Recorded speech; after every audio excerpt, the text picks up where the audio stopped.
Yan. Welcome back. Wow, grabe. Akala ko Cindy Crawford yung dumating.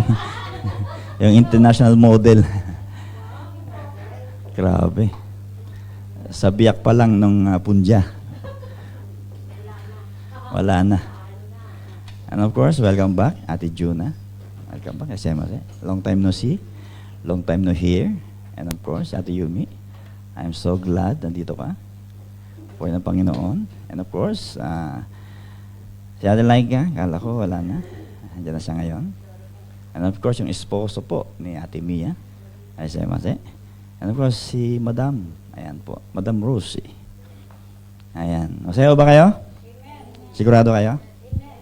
Ayan. So today is a fifth Sunday ng series po natin, Church in a Time of Crisis. Hindi ko nalagyan ng translation yan. Wala na po tayong time. Anyway, pakitsuya ko na lang po mga kapatid. Well, in fact, sa panahon po natin, tayo po ay nasa crisis. At sa ating paglakad sa ating Panginoon, there will be time of crisis. Mayroon pong period na kapatid ng ating pasensya na susubukan talaga. Gumawa ba kayo ng magandang desisyon sa buhay natin? Alam yung pinakamagandang desisyon ginawa natin ay tayo po ay nasa iglesia, nasa presensya po ng Panginoon kahit ang dami po nating dinadaanan sa ating buhay.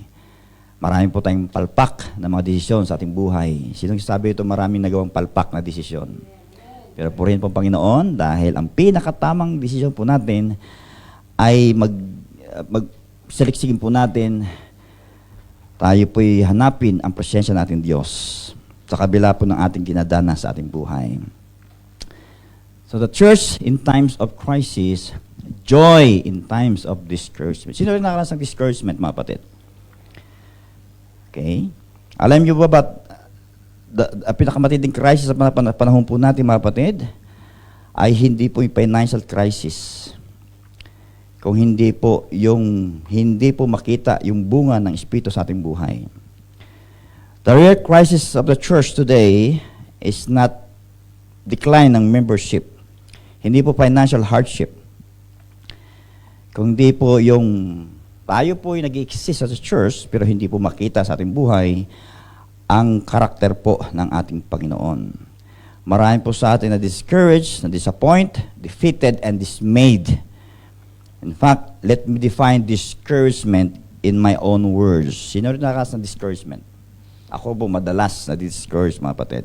In fact, discouragement is losing the desire and motivation to continue doing something that brings purpose and satisfaction to one's life. Marami sa atin discouraged, hindi na po bumabalik sa pananampalataya.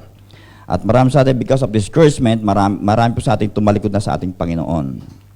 And as we apply this to the Christian life in the church, it simply means that one has lost the desire and motivation that they once possessed. Nawawala po yung ating init sa ating Panginoon. And there was time na tayo po talagang nag-aapoy sa ating Panginoon. Aminin po natin, lahat po tayo nalalamig minsan. Nadidismaya po tayo, mga kapatid. Kapag tumingin ka sa paligid mo, madidismaya ka. Kapag tinignan mo yung buhay mo, madidismaya ka talaga. Bakit? Marami po tayong expectation. Ano ka to, Ate B? Marami po tayong expectation sa buhay. Tama ba? Pagpasok lang po natin sa ating buhay mag-asawa, ang dami natin expectation sa ating mga asawa. Tama ba? In fact, pagpunta po na sa church, marami tayong expectation sa church. At kadalasan po, sa church po tayo na-discourage. Tama ba ako? Mali. In fact, there are a lot of sources of discouragement. Pwedeng marriage, nag-fail ang ating marriage relationship. Pwedeng financial difficulties, unmet expectation, health problems, namatayan ka ng masabuhay, and the list just goes on and on. While minsan tayo po ay na-discourage, mga kapatid, from time to time, hindi po natin dapat ina-allow ang discouragement na siya po pumigil sa atin upang tayo magpatuloy sa ating Panginoon. Now, there's a big difference between having discouragement and discouragement having you. Magkaiba po yung mga kapatid. Linawin ko, mga kapatid, ha? When you are discouraged, you are still in control. Intindihan nyo?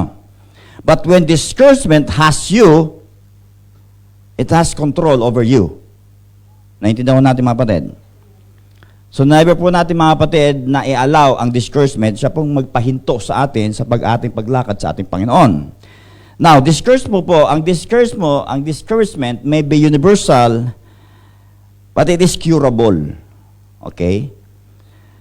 Hindi po tayo dapat mga kapatid mabuhay nang tayo po nabubuhay na lang po ng laging frustrated and discouraged sa ating buhay. Normal po sa atin na discourage mga kapatid. Kapag tumingin ka sa tao, madi-discourage ka. Kapag tumingin sa akin, madi-discourage po kayo mga kapatid. And the only person na dapat po titingnan ang ating pong Panginoon. Marami po sa atin, pagdating sa church, ang daming expectation sa church. Akala pagdating sa church, lahat ng tao rito perfect. Hindi po ganun. Kaya nga po tayo sumasamba at minsan po tayo po ay nadi-discourage, nadi-disappoint. Makinig po kayo mabuti, napoprostrate upang ma-develop ang banal, yung pong bunga ng banal na espiritu sa ating buhay. Now, sabi po sa ating talata, ang tanong mga batid, how am I supposed to find joy in the middle of this? Ito pong tanong natin lagi. Paano po tayo makaranas ng joy sa gitna po ng frustration? Sa gitna po ng discouragement, disappointments sa mga tao sa ating buhay. In fact, kapag tayo, sabi sa Proverbs mga kapatid, kapag tayo na po ay tumingin at nag-trust sa tao, madismaya tayo, it is better to trust in the Lord than to put confidence in man. Minsan, kahit asawa po natin, nagtiwala tayo, nilagak po natin ang ating pagtitiwala, minsan napoprostrate lang po tayo mga kapatid. I'm sorry to say mga kapatid, ang tao po, we are doomed to fail. Tayo po nagpe-fail lagi. Kaya pag mataas ang expectation mo sa paligid mo, sa tao, sa mahal mo sa buhay, sa kaibigan mo, maging sa iyong sarili, I'm sorry to say this, madi-disappoint ka lang. Be realistic. Real talk po tayo mga batid. Wala pong perfect sa mundong ito. At kahit po tayo nagmamature na, madidismaya ka pa rin. Naintindihan niyo ako mga batid? Hindi po tayo perfecto.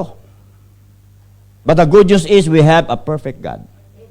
Kaya nga po tayo minsan nagkakaroon ng conflict sa paligid, sa problema, sa church, sa kaibigan na sa labas, upang tayo po'y ma-perfect from glory to glory to glory to glory.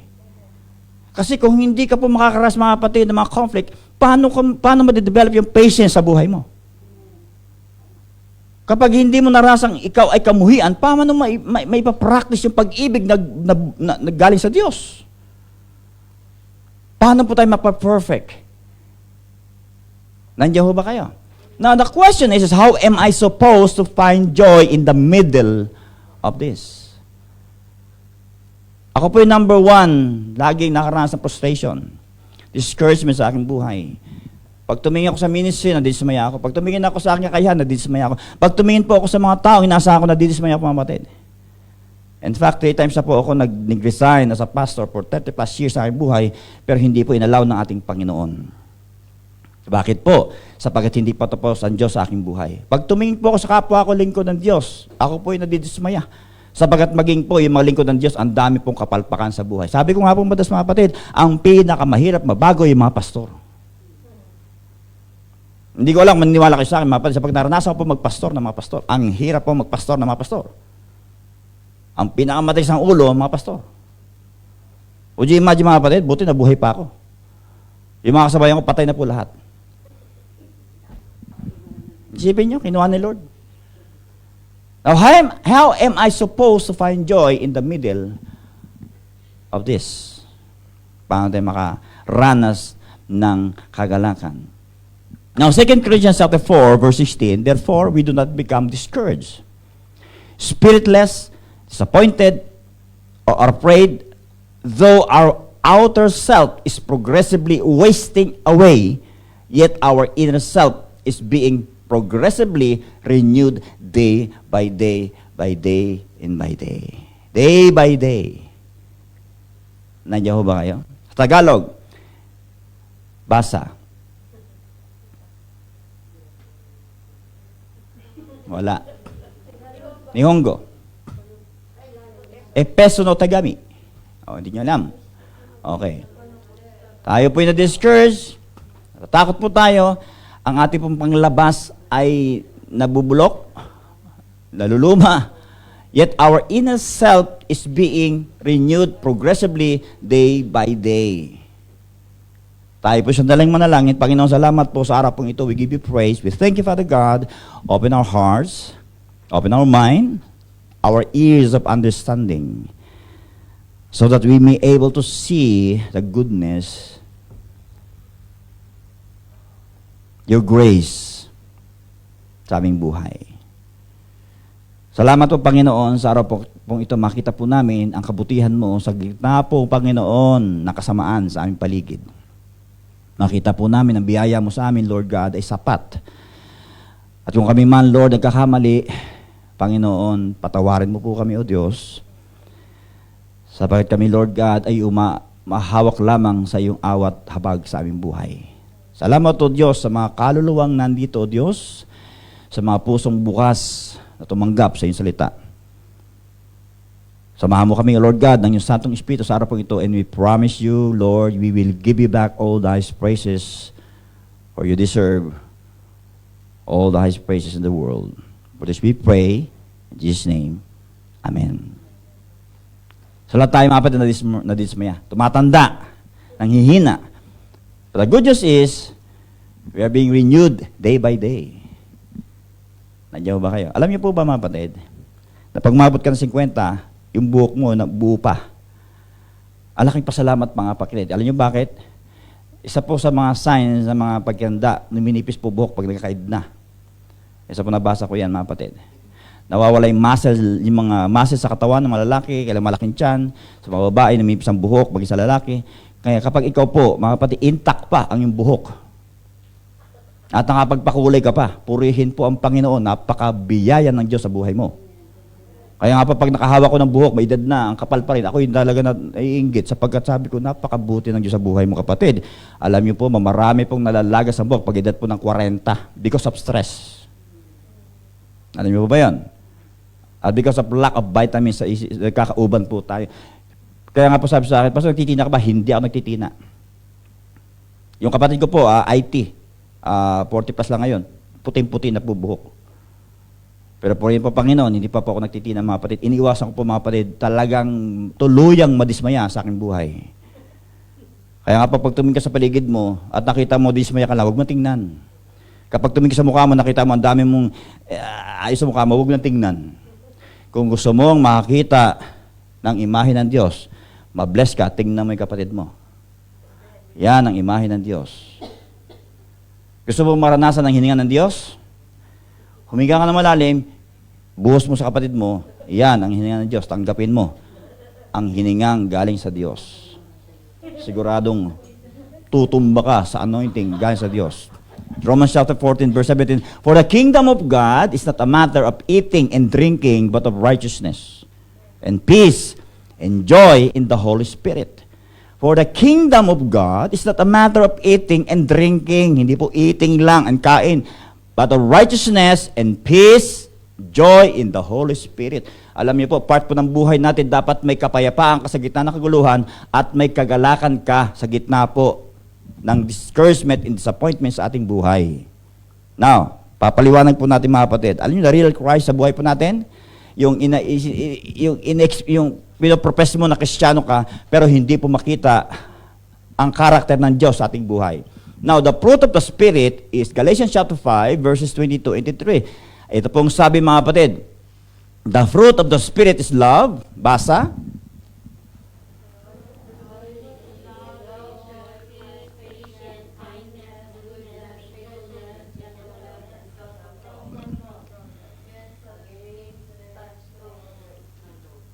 Alam niyo ba, discouragement can be contagious. Nakakahawa po yung discouragement. Para po yung Omicron. Nandiyan ho ba kayo? Kapag kasama mo lagi ang dismayado sa buhay, nakakahawa po yan mga kapatid. Para po yung coronavirus. If you're around someone that is deeply discouraged, they can discourage you if you're not prepared to deal with it. In fact, we cannot isolate ourselves from those that are discouraged, but we can insulate ourselves with the things of God that will protect us from it. In times of discouragement, mga kapatid, the joy of the Lord is your strength. Now, this morning, let's talk about joy in time of discouragement. Ito po yung bunga ng banal na Espiritu sa ating buhay. Hindi po yan fruits, but fruit cluster po yan na dapat makita sa isang tunay na mananampalataya. Hindi lang po dapat patience, dapat goodness, gentleness, self-control, faithfulness, kindness, love, and peace dapat po makita sa ating buhay. Ito'y bunga ng banal na espiritu sa ating buhay. Nandiyan ho ba kayo mga kapatid? Now, joy and happiness, what's the difference? What's the difference? Ano pong kaibahan ng joy and happiness? Now, tanong kayo mga kapatid.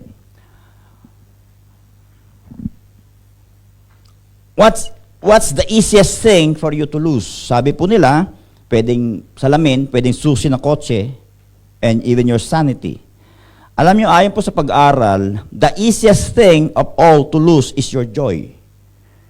You can lose it with one phone call or email. Pwedeng masaya-masaya ka sa bahay mo, excited ka po sa church, pagdating mo sa church, doon ka na sumama pa ang pakiramdam mo.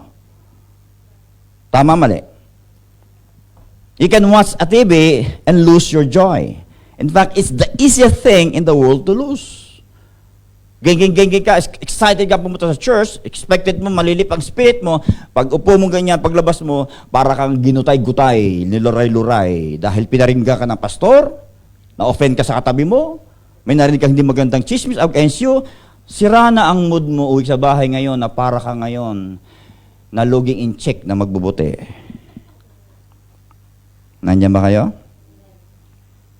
While laughter makes the best medicine, there are times in life when laughter does not come easily.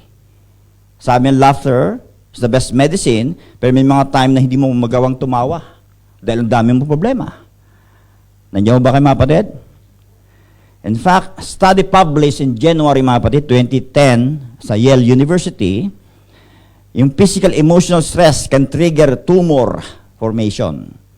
Kapag tayo po na-stress sa ating buhay, ito pwede po mag-trigger, magkaroon po tayo ng tumor sa ating katawan. Well, the food that we eat is vitally important to our health. There is spiritual, emotional, mind, and body connection that is equally important. Walang taong ayaw maging masaya sa buhay. Tama ba? Kaya nga po yung mga artista papalit-palit ng jowa dahil gusto maging masaya sa buhay. And hoping na tayo po pag nag-asawa, may taong papaligay sa akin. Mga kapatid, mamaya makikita nyo, hindi po totoo yan. Nandiyan ba kayo? There's nobody on earth who does not want to be happy. In fact, there is nobody on earth who does not need happiness. But few are looking for joy. Tayo po mga kapatid, we're searching for happiness. Lahat po tayo gustong masaya sa buhay. Kaya nga po tayo mga kapatid, gumagawa ng bagay na ikasisiya ng ating sarili. Tayo po yung nagkakaraoke, minsan naglalasing, nagpa-party-party. We're hoping na may mga bagay o taong pwede magpasaya sa ating buhay. Now, tanong kayo mga kapatid, sino rito gusto maging masaya sa buhay? Alam niyo ba, the truth is the Bible never promises happiness. Wala pong pinangako ng Diyos, pag naging Kristiyano ka, sasaya buhay mo. Mali. Wala pong ganun sa Bible. In fact, wala pong pinangako ang salita ng Diyos, maging si Lord, na kapag ikaw ay sumunod sa Kanya, sasaya buhay mo. However, it does promise joy. Nandiyan ba kayo? Now, tingnan po natin kaiba ng joy sa happiness. Now, happiness is achievable on earth, while joy is a more spiritual connection with God. Yung joy po mga kapatid, kagalakan, iba po sa kasiyahan. Ito po ay bunga ng ating relasyon sa Diyos. Are you listening? Now, kapag wala kang tunay na relasyon sa Diyos, hindi ka po makarasan ng kagalakan. Now, joy is internal, selfless, sacrificial, spiritual connection with God. And is purely good. This joy was and is serene, untouchable, self-contained, independent of all the chances and changes of life. Kaya nga po, ang happiness is more on material things, more on sa material, while joy is a more spiritual connection with God. It has nothing to do with material things or situation in life. Now, Number 2, happiness is not necessarily good, but joy is purely good. Hindi ibig sabihin masaya ka, mga kapatid, that is good. No. Now, happiness can be both good and bad, while joy is only good because it comes from God. Happiness is controlled by circumstances, but the joy of the Lord thrives in spite of your circumstances. Nasunod natin, mga kapatid. Nakakasundo ba tayo? Now, happiness is external. Joy is internal. Now, listen. Happiness is a feeling based on circumstances. Kaya nga po sabi ko dito, tawag ko lagi, happiness is happenstance. Now, bakit po? Makinig po kayo. The root word of happiness is hap. At it means chance. Now, happenstance is a circumstance that happens purely due to chance. Kaya nga po, human happiness is dependent on chances and changes of life. Kaya nga pag wala kang pera, hindi ka masaya. Kasi nga, happiness is based on happenstance. Base po sa circumstansya. Are you listening? Ang problema po, nagbabago po ito. While joy is an attitude that defies circumstances. Na kahit wala kang pera, na doon kagalakan sa puso mo that something deep inside you is telling you that God will always provide for you kahit ang dami mong narasang kakulangan sa buhay. Nandiyan ba kayo? Nasundan natin yan. Now, are you happy? Yes, pwede ka naman maging masaya. The problem is, kapag nawala po yung pinagdagalingan ng iyong kasayahan, masaya ka pa ba? Madaling maging masaya kapag lahat ng nangyayari sa buhay mo ayon sa gusto mong mangyari. Paano kung taliwas ang nangyayari sa buhay mo? Masaya ka pa ba? Paano kung iniwanan ka ng asawa mo? Paano kung dami mong utang, magiging masaya ka pa ba? Paano kung dami mong kaaway? Pinipersecute ka, masaya ka pa ba? And that is why happiness is a feeling based on circumstances. While joy is an attitude that defies circumstances. Hindi po depende sa sitwasyon ang kagalakan bigay ng Diyos sa buhay mo. Well, happiness is pabago-bago po ito. It based on chances and changes of life. Kaya marami Kristiyano, mga kapatid, kapag masaya na sa church, kapag hindi masaya, wala na sa church. Ang tingin na sa church, yung church, pagpunta sa church, magpapasaya sa buhay nila. Hindi po ganun. Hindi po sinabi ng Diyos na kapag nasa church ka, sasaya. Well, in fact, sabi ng Panginoon, ang sinumang susunod sa akin, kailangan give up ang kanyang buhay. Are you willing to give up your happiness? Are you willing to give up your jowa for God? Kung yung jowa mo maghahatak sa'yo pala sa Diyos, palayo sa Diyos, kaya mo bang give up? Ayun ang tanong. Akala kasi natin, pag nasa church ka, pangako ng Diyos, pag nasa church ka, yayaman ka, hindi naman automatic yun eh. It is condition. It takes obedience to the Word of God. Nabutas kayo po, nandiyan ka, juto ka na niya, tumanda ka na, wala ka namang ginawang pagbabago sa buhay mo, hindi ka naman, alibugha ka pa rin, paano ka pagpapalain ng Diyos? Hello, are you listening? Alam nyo, naranasan ko pa maging masaya, may pera. Naranasan ko rin, mga batid, na walang kapera-pera, pero umaawit pa rin ako sa Panginoon, and sabi ko, Lord, I know that you have a plan for me. Hindi po ako, Lord, hindi po ako aasa sa pinansyal. Hindi po ako aasa sa may kondisyon dahil ako magiging magalak ako dahil may pera. Of course, pag may pera ka, ipapakimdan mo. Pero hindi ibig sabihin, pag wala ka ng pera, hindi ka pwede maging magalak sa Panginoon. Nandiyan ba kayo? Kaya naturingan kami mag-asawa. Talagang pinili namin mula ngayon, huwag natin pag-aawayan ng pera. Pero yung Panginoon, wala kami dapat pag-aawayan. Kasi wala naman pala ng pera eh. Wala pag-aawayan eh. Awante kwarta.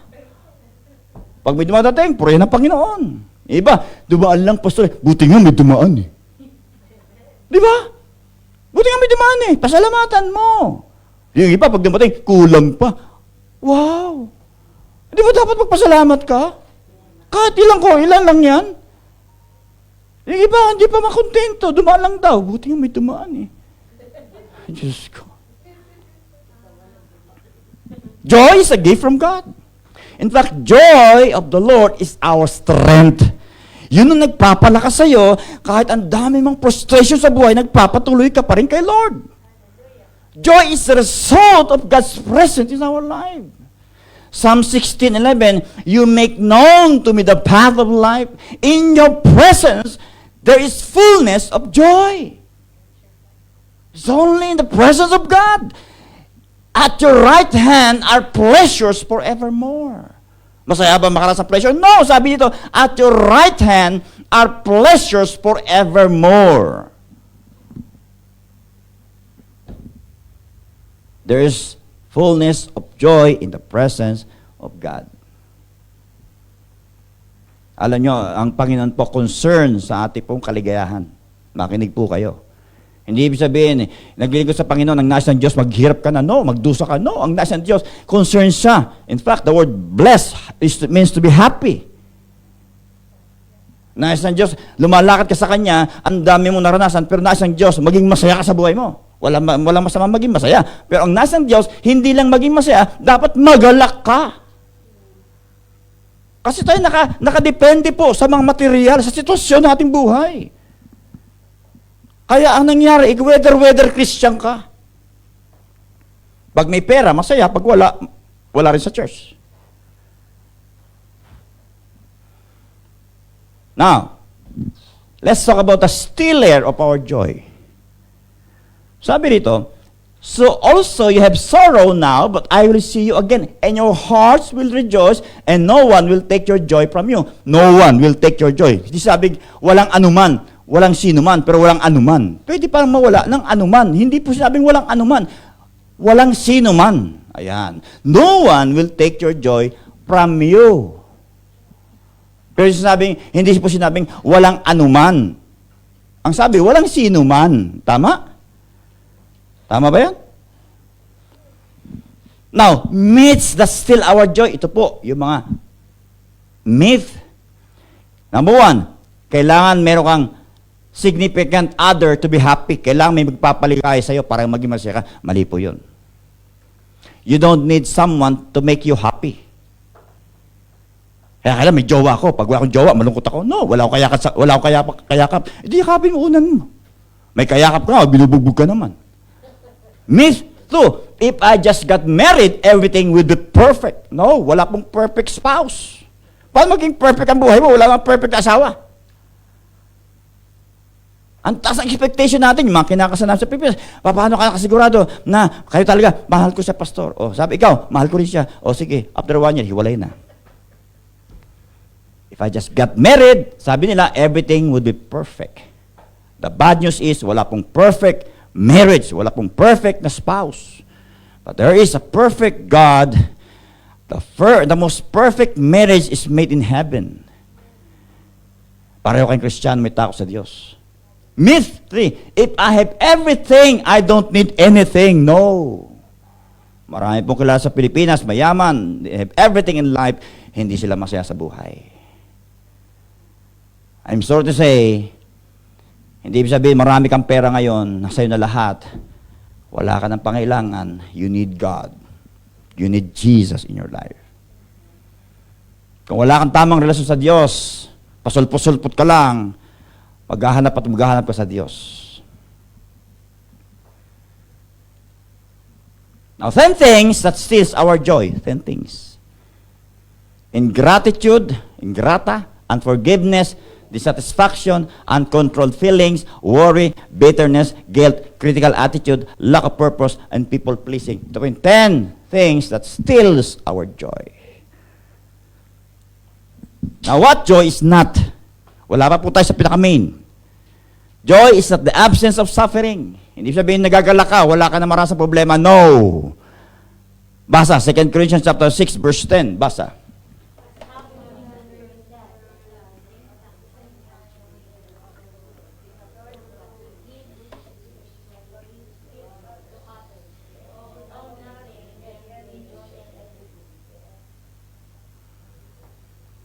Tama ba yun?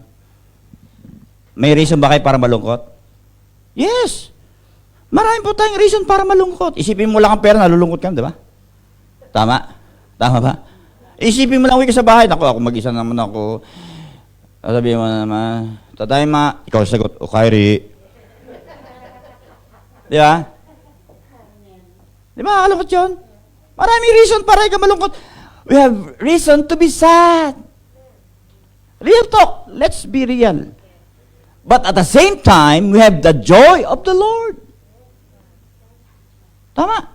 We are poor, but we give rich spiritual gifts to others. We own nothing, and yet we enjoy everything. Kaya pa sinabi mo na diyan, mas lagi masaya, plastic ka.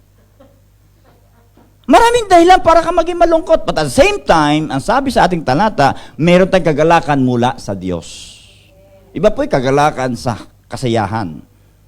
Sabi dito, sa material na bagay, pwede tayong mahirap sa paningin ng sanlibutan, but we give rich spiritual gifts to others. We own nothing, and yet we enjoy everything. And the only thing that you can enjoy right now is the presence of God in your life. It's your relationship to God. Kung meron ka talagang tamang relasyon sa Diyos. Alam niyo, marami po nadidepress. Bakit po? Kasi po, ang problema po natin, hindi po tayo patuloy, hindi po tayo consistent sa ating relasyon sa Diyos. Kailangan po tayo na-empower ng ating Panginoon. Now, joy is not pleasure. Ito problema natin, kapag tayo po yung nasa kasiyahan, akala natin joy, mali po yun.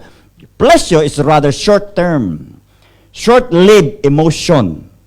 Listen, it appears in pluses, coming and going fairly quickly. But joy cannot be bought or sought externally and does not give instant gratification. Joy is not contentment. Magkaiba po yun. In fact, pleasure and contentment can also bring opposites. Pwede ka makaranas ng displeasure and discontent. Nawawala din po ito mga kapatid. But kadalasan, we confuse with joy much of the time. Now, how to find joy? Ito na po tayo. How to find joy in life. Philippians chapter 1, basa.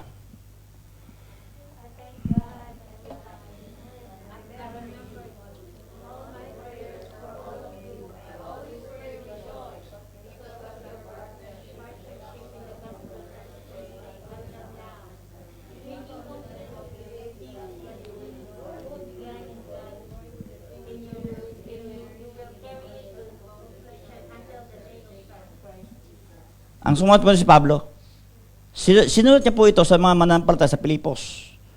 Ang Pilipos po, ang pinakamaraming hirap na naranasan niya po. And yet, sinulat niya po ito. Dito po siya nakulong. Dito po siya binitray, inabandon. Dito po siya karanas sa mga kahirapan. And yet, ang sabi niya, I thank my God every time I remember you. Listen to this. In all my prayers for all of you, I always pray with joy. Sino ba sa atin nagpipray ng may kagalakan or kailan matapos na ito, tagal naman para masabi lang nanalangin ka?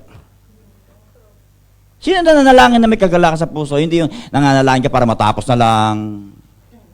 Ang sabi ni Pablo, I always pray with joy. And I thank my God every time I remember you. Tanong ko kayo, pag naalala mo kapatid nyo rito, mga kapatid, nagkakaras ka ba ng kagalakan?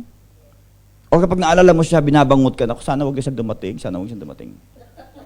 Para hindi ako singili sa utang ko sa... Bangungot mo sa buhay mo o blessing sa buhay mo. Now listen to this. I thank my God every time I remember you.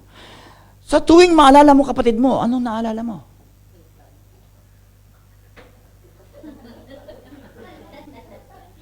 Because of your partnership with the gospel from the first day until now. Now listen to this. From first day until now, magpapatuloy siya, consistent. Being confident of this, that He, God, who began a good work in you, in us, will carry it on to completion until the day of Christ Jesus. Now, first point, tingnan po natin. The joy of recollection. Ayan.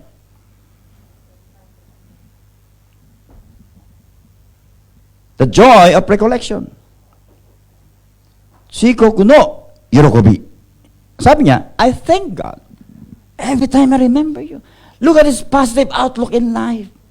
Ang daming dahilan para tingnan yung pangit, pero pinili niya, tingnan niya yung maganda sa paligid. It was in the same place where his jail situated near the public toilet, yung kanyang kulungan, tabi po ng public toilet, naamoy niya ang baho that he wrote in Philippians that says, always be full of joy in the Lord. I say it again, rejoice in the Lord. Nasa kulungan siya, ang katabi niya, public toilet, naamoy niya yung baho, and yet ang sabi niya, magalak kayo lagi. Tingnan niyo, kaya ba ating magalak sa kabila ng katotohanan, ang dami nating kulang sa buhay? Well, hindi ba kung titingin mga kapatid, mapalad ka pa rin dahil maraming meron sa'yo na wala ang iyong kapatid, kakilala, kaibigan. Nagreklamo ka, taba-taba mo, buti nga pinagpapala ka, siksik, liglig, umapa. Iba nga dyan, namamait na wala na makain. You eat every 3 times, 3 times every 5 minutes. Yung iba nga, di makakain eh. Huwag ka magreklamo, pinagpapala ka eh. Nung pumunta ka sa Japan, templo ka, ngayon katedral ka na. Oh, praise God. Siksik, liglig, umapaw ang pagbabala ng Diyos sa buhay mo. Nandiyan ba kayo? Look at this positive outlook in life. Maraming dahilan para tumingin ka sa pangit sa buhay mo. And yet, dapat tingnan mo, maraming bagay na meron sa'yo, dapat mo ipagpasalamat sa Diyos. Kapag nadidepress ka sarili mo, sa paligid mo, tumingin sa sarili mo, nadidepress ka, tumingin ka na lang sa Diyos na nagbigay ng mga pagpapala sa buhay mo na hindi ka deserving. You don't deserve it. And yet, dahil sa habag ng Diyos, nararanasan mong kumain ng 3 times a day, plus meron pa mga snack, midnight snack, every 5 hours, every 1 hour, nagmimit. Hallelujah to the Lord. Pagka simba ka, reklamo ka, kaya bakit hindi kasimba si sister? Wala kasing damit. Pagtingin mo, napakarami mong damit. Diba? Kaya wala ka masuot kasi nga talaga lang siksik-liglig umaapaw ka na sa Panginoon.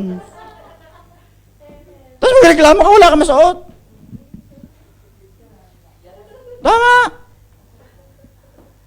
Nagreklamo ka, mag-isa ka sa buhay mo, wala kang asawa, wala kang jowa. Yung may asawa dyan, binubulpi. Hindi siya satisfied sa asawa niya. Magpasalamat ka, libre ka ngayon. Wala naghihintay sa'yo. May kakilala akong hapon, sabi ko, bakit ka mag-asawa? Sabi niya, aso na lang. Bakit? Yan siyang, aso kasi, o kani kakaranay. Walang reklamo daw, mong kuyuanay. Pag dumating daw siya, lagi mo, sabi ko sa kanya, sabi ko sa kanya, puti sa, nande kin kasi na no? Sabi ko, nande kin kasi na no? Mo good you hasay dayo. Sabi ko,ちょっと来て、なんで結婚しないの？いや、女いらない。なんで？いや、女はうるさいじゃん。うるさくない。ペットがいい。犬はうるさくない。回ってるだけ。お金かからない。お金ちょうだい言わない。Sabi ko,本当だよ。どうするの？死んじゃったらどうするのよ？いなくなったらどうするの？いや、大丈夫。犬いるから。Sabi sa kanya, ino nga i. Peto nga i. O kani kakaranay. O kani choday iwanay. Pag sinabi na pag umika, usoy. Nandi usoy na iwanay. Tada ko rin da ko. Tingnan mo natin mga kapatid. Sa lahat ng pangit, may maganda. That look at your positive outlook in life. Tingnan po natin mga kapatid. And look his positive response in life. Sa halip na maging negatibo. Naging bitter sa buhay. In fact, it was the same place where people he trusted abandoned him. That he wrote the book of Philippians that says, whatever happens, my dear brothers and sisters, rejoice in the Lord. Whatever happens. Kahit anong mangyayari sa buhay mo, kay negatibo, kay maganda, positibo, whatever happens in your life, rejoice in the Lord always. Now, tanong ko kayo mga kapatid. Ito hinihintay nyo eh.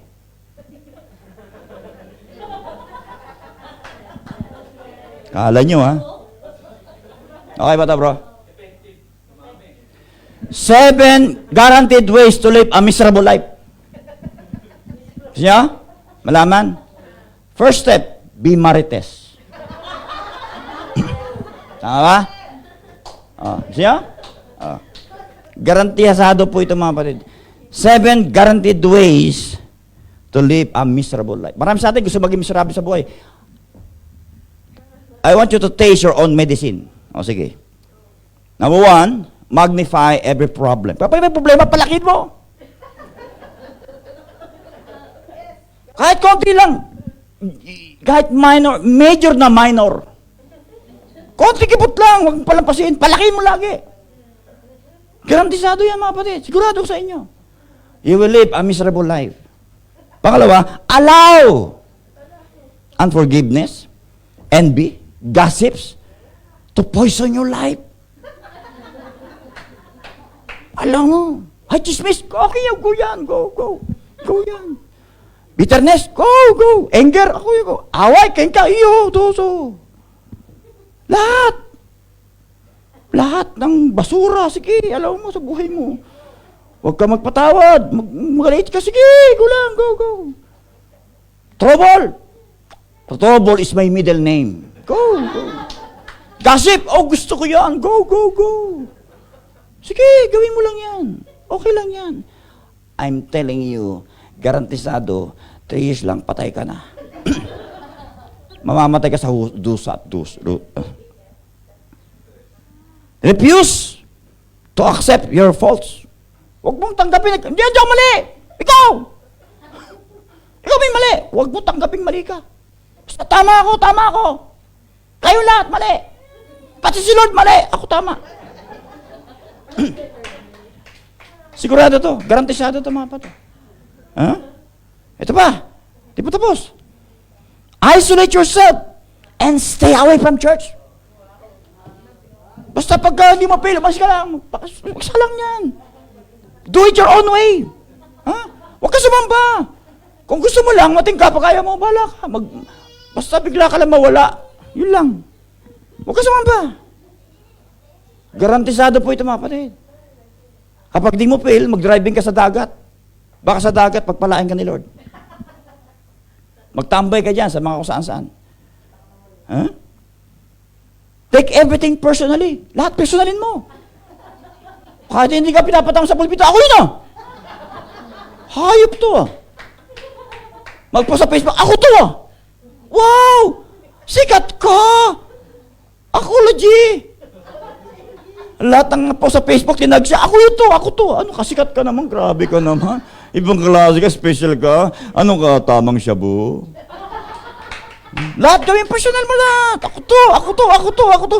Graduate ka ng master ka, Akology. Nag-post lang, tinamaan, ako na raw. May nabagit na si pastor, ako na. Ibang klase ka talaga. Ikaw na. Expect the worst in every situation. Lagi mo expect. Naku, may puso. Naku, putang itim. Naku po. Lahat, expect mo yung worst mangyayari sa buhay mo. Inupo ka. Naku, TV na to. Lahat, expect mo yung worst sa buhay mo. I'm telling you, garantisado, sigurado mangyayari sa buhay mo. Sure yan. And last, seek faults in others. Lagi mong tingnan yung pangit. Lagi tingnan mo yung kapangitan sa paligid mo. Lahat ng pangit. Punta ka sa church, tingnan mo. Lahat tingnan mo pangit. Sa paligid mo, sa kaibigan mo, sa kilala mo, sa church, tingnan mo lahat ang pangit. Lahat ng mga kumakain, tingnan mo mga pangit. Pansinin mo lahat. Garantisado yan. Hindi ka makaroon sa kapayapaan sa buhay. Alam nyo, minsan nagmamaneho nga kami. Siyempre, natuto magmaneho. Naiinis pag nakita, napala, kita ka sudan Huwag pakailaman yan. Pakailaman mo, hindi namaneho mo. Di ba? Pati yung pagmamaneho iba, kang kinaid siya, kang kinaid. Pansinin mo yung pagmamaneho mo, wala kang pakialam dyan. Kung banggain ka yun, wala kang pakialam. Kung gusto nyo magpakamatay, bahala sa buhay mo.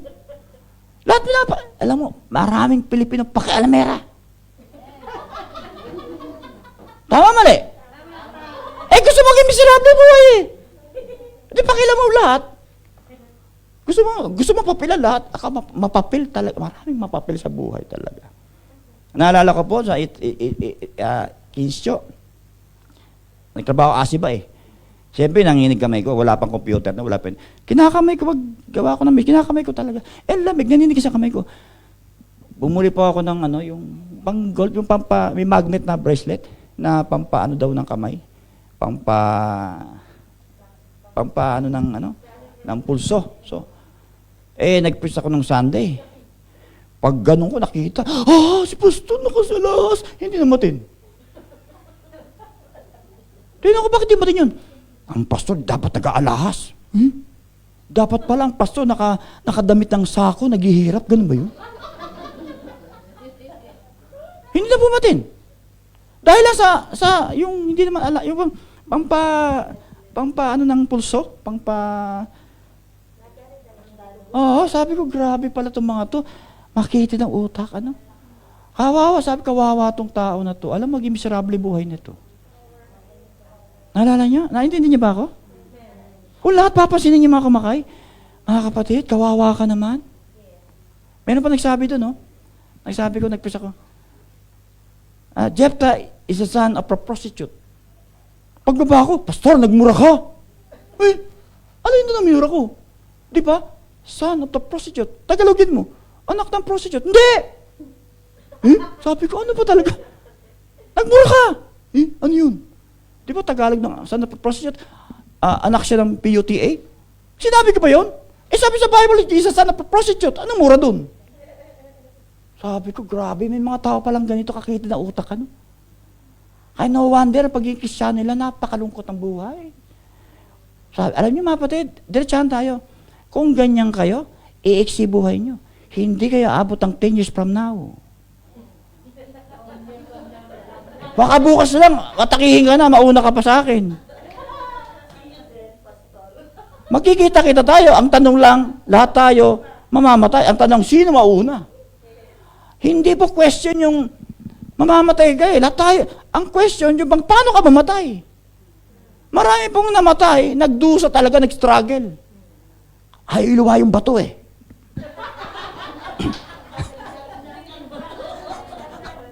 Ayaw ipasa kayo, nahirapan sa struggle. Nandiyan ba kayo? The joy of participation. Ito problema. The verse 5, because of your partnership, ayan. There's joy in participation. Puntang sa church, dapat may participation ka. Naintindihan niyo?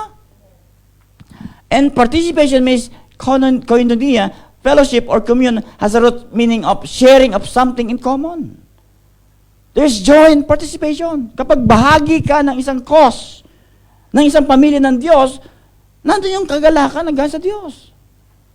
Dapat lahat tayo sa family, dapat may participation tayo lahat. Hindi yung, sagot ko na prayer, sagot ko na tagapalakpak. Ay, lahat naman pwede pumalakpak eh. Nandiyan ba kayo? Bago tayo napunta rito, maraming go, go, go, and they're gone. Nakakatawa talaga, yung mga nag-go, go, go, wala lahat. Ang dami pang kinumit against the church. Tingnan mo yung kabaliwan ng mga tao talaga. Samantala hindi sabing go, ano ito ngayon? Nakakaloko talaga. Ephesians chapter 4, verse 15-16, we take our lead from Christ, who is the source of everything we do. Kulang man tayo, our God is the source, our provider. He keeps us in step with each other. His very breath and blood flow through us. Isa po DNA natin mga kapatid. Nourishing us so that we will grow up healthy in God, robust in love. Isa po pinanggalingan natin, isa pong Diyos natin sinasamba. At dapat po tayo mga kapatid, lumalago sa pag-ibig ng Diyos. We have the same DNA. Isa pong Diyos sinasamba, unless iba ang Diyos mo. Nandiyan ba kayo? The joy of anticipation. Tanong, ano bang anticipate mo sa buhay mo? Ang sabi ito, being confident of this, verse 6, that He, God, who began a good work in you, will carry it on to completion. Tatapusin ng Diyos ang inumpisahan sa buhay mo, sa buhay ng buhay ko, at sa church na ito, inumpisahan ng Diyos, siya ang magtatapos. Wala pong karapatan, ikaw, ang sinong tao, tuldukan ang buhay mo. Walang pwedeng magtuldok ng buhay mo. Ang Diyos lang ang pwede magtuldok. Anticipation brings hope, not frustration. Na kahit nasa gitna ka ng problema, alam mo that something good is going to happen in your life. May mangyayaring maganda. God has no unfinished works. The God who begins is the God who completes. God has no unfinished business. Kulang po ng L.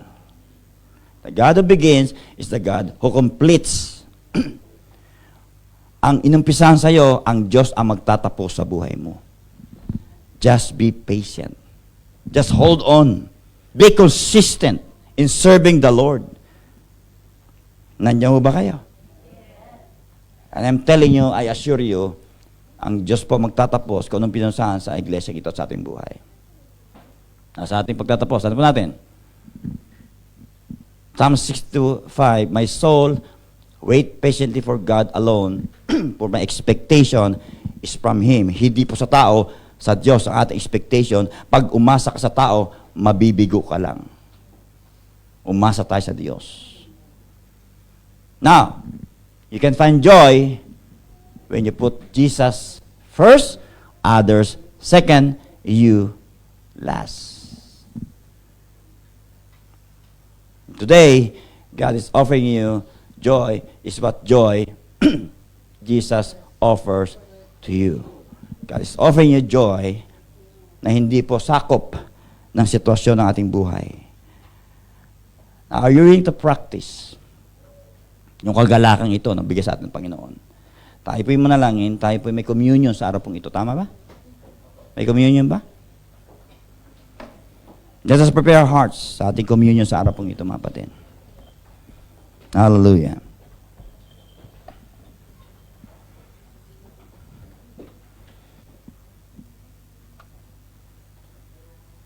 Hallelujah. We give you praise, Lord.